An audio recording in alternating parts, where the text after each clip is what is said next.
국민의힘 2024년 9월 28일 논평 시작하겠습니다. 저는 국민의힘 대변인 송영훈입니다. 오늘은 두 건의 논평이 있습니다. 먼저 탄핵의 밤 관련된 논평을 시작하겠습니다. 반헌법적 탄핵의 밤 행사의 국회 개최, 국민들께서 민주당을 엄정히 심판하실 것입니다. 어제 저녁 국회의원회관에서 촛불 승리 전환행동이라는 단체가 탄핵의 밤이라는 반헌법적 행사를 개최한 것은 있을 수도 없고 있어서도 안 되는 경악스러운 사건입니다. 국회는 헌정 질서를 파괴하려는 몰상식한 집단에 단 한 뼘의 공간도 내어줘서는 안 됩니다.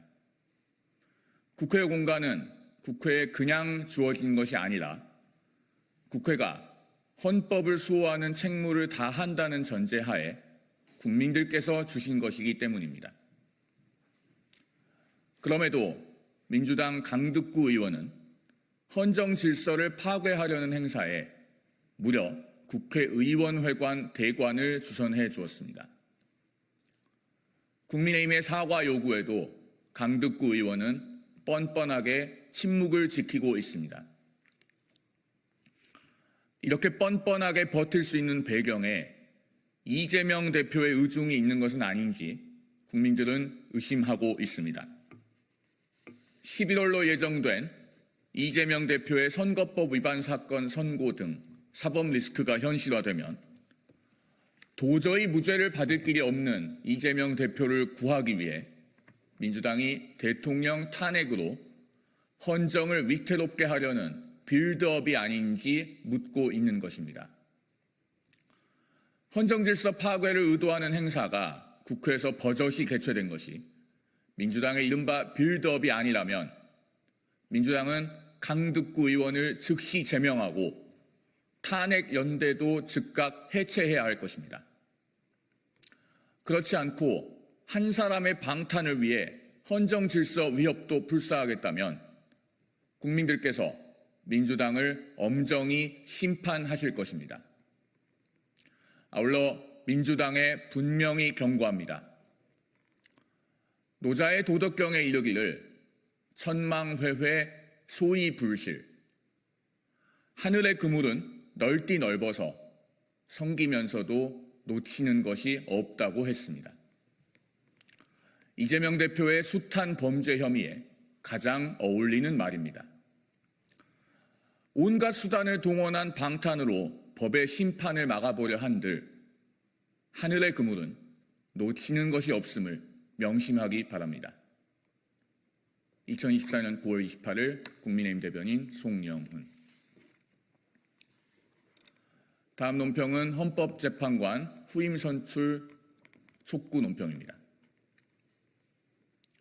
민주당은 헌정의 전통에 부합하는 헌법재판관 후임 선출에 조속히 응해야 합니다.